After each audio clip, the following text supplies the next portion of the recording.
आता बातमी आहे नांदेडमधून। अनुसूचित जातींच्या आरक्षणातील उपवर्गीकरणाच्या विरोधात नांदेड शहरात सर्व आंबेडकरवादी संघटनांची व्यापक बैठक पार पडली। या बैठकीत उपवर्गीकरणाचा निर्णय समाजात फूट पाडणारा असल्याचा आरोप करत त्याविरोधात एकसंघ लढा उभारण्याचा निर्धार करण्यात आला।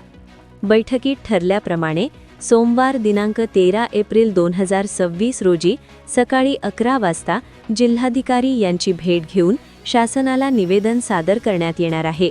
तसेच डॉक्टर बाबासाहेब आंबेडकर यांच्या जयंतीनिमित्त निघणाऱ्या मिरवणुकीत मोठ्या प्रमाणावर सहभागी होत उपवर्गीकरणाच्या निर्णयाविरोधात निषेध नोंदवण्यात येणार आहे।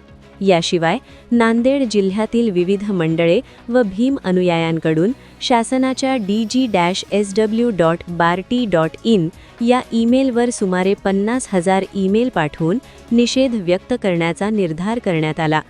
या माध्यमातून शासनावर दबाव निर्माण करून उपवर्गीकरणाचा निर्णय मागे घ्यावा अशी मागणी करण्यात येणार आहे।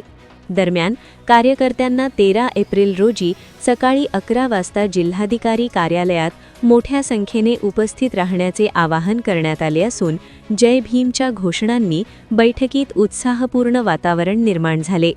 Bureau report GK news Nanded. तुम्ही पाहत आहात महाराष्ट्राच्या कुशीतलं GK न्यूज मराठी, सात जनतेची भूमी महाराष्ट्राची।